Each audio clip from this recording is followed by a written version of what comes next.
Hello everyone myself அக்கீரா. நான் இப்போ இந்த வீடியோவில் மை ஃபேவரட் சீரியலான சிறகடிக்க ஆசையை பற்றி சில கருத்துக்கள் சொல்ல போகிறேன். First of all I'm big fan of the serial. டெய்லியும் 9 மணிக்கு நானும் எங்கள் அம்மாவும் டான்னு உட்காந்து இந்த சீரியல் பார்ப்போம். நிறைய நல்ல விஷயங்கள் எனக்கு இந்த சீரியல் சொல்லி கொடுத்துருக்கு.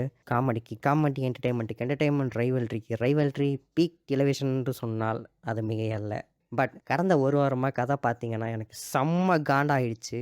இந்த வீடியோவில் ஏன் என்னோட பிபி இந்த சீரியல் ஏற்றி விட்டுச்சு, சில இஷ்யூஸ் ஐ ஃபைண்ட் இந்த சீரியல் அண்ட் அதை எப்படி நார்மலைஸ் பண்ணுறானுங்கன்ட்டு கொஞ்சம் விரிவாக சொல்ல போகிறேன், வாங்க. சின்ன வயசுலேருந்து மோஸ்ட் ஆஃப் த சீரியல்ஸ் பார்த்தீங்கன்னா வில்லி யாராக இருக்கும்னா அந்த வீட்டோட மாமியாராக தான் இருப்பாங்க. அப்படி இந்த சீரியல்லையும் விஜயான்னு ஒரு கேரக்டர் இருக்காங்க. ரெடிட்டில் ஒரு மீம் பார்த்தேன். மாமியார் 500+ எபிசோடுக்கு மருமகளை போட்டு தள்ள பிளான் பண்ணிட்டு இருப்பாங்க. பட் கடைசி 10 எபிசோடில் திருந்தி நீதாம்மா என் மருமகள்னு ஏற்றுப்பாங்க.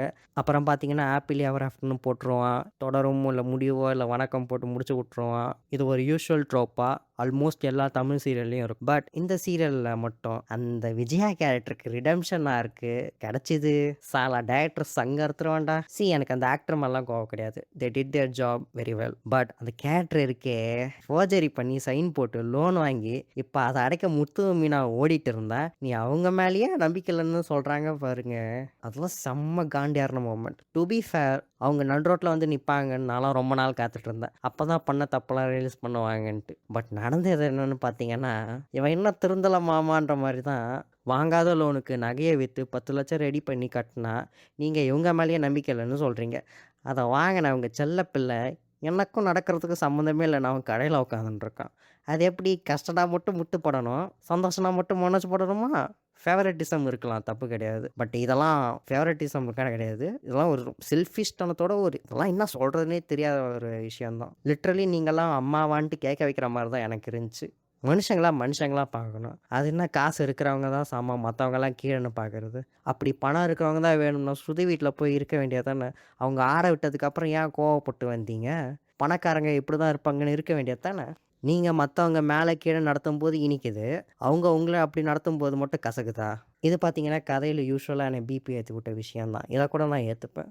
பட் நான் இந்த சீரியலில் இஷ்யூவாக பார்க்குற விஷயம் என்னென்னு பார்த்தீங்கன்னா, ரொமான்டிசைசிங் டொமஸ்டிக் வயலன்ஸ்.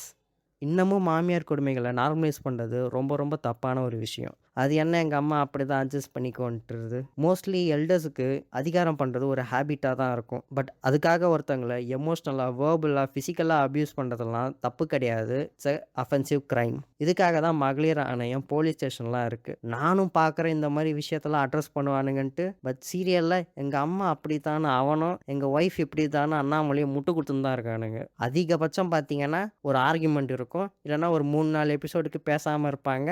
எனக்கெல்லாம் இதை பார்க்கும்போது என்னையா நடக்குதுங்க அந்த மாதிரி தான் இருந்துச்சு. இதெல்லாம் விட கொடுமையான விஷயம் என்னன்னு பார்த்தீங்கன்னா, இவ்வளோ மன உளைச்சலுக்கு ஆளாகப்பட்ட மீனா அத்தை என்ன திட்டாம வேற யார் என்ன திட்ட போறாங்கன்னு ஒரு டைலாக் விடுவாங்க பாரு.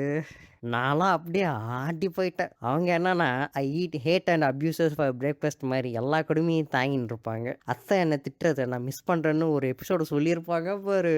அதெல்லாம் பார்க்கும்போது எனக்கு ஹோம்லேண்டர் இப்படி தான் இருந்துச்சு. 2 days டைம் இல்லைன்னா நான் ஏதாச்சும் ஆசிரமம் போயிடுவேன். இந்த லைன்லாம் கேட்க போது ஹேங் ஓவர் டைலாக் கேட்டால் சொல்ல மாட்டீங்கன்ற மாதிரி தான் இருந்துச்சு. But my honest reaction, just get the fuck out. பண்ணுறதெல்லாம் அப்யூஸு. நீங்கள் கொடுமை பண்ணுறீங்கன்னு சொன்னால் ஊர் எல்லாக்கிட்டையும் போய் என்னை கொடுமைக்காரனே சொல்லி வச்சுன்னா சண்டைக்கு போனாங்க பாரு. மேனிஃபெஸ்ட் பண்ணிக்கோங்க கைஸ், இந்த அளவுக்கு செல்ஃப் கான்ஃபிடென்ஸ் இருக்கணும்ன்ட்டு. நீங்கள் மீனாக்க பண்ணுறது பேர் டொமஸ்டிக் வயலன்ஸ் தான்.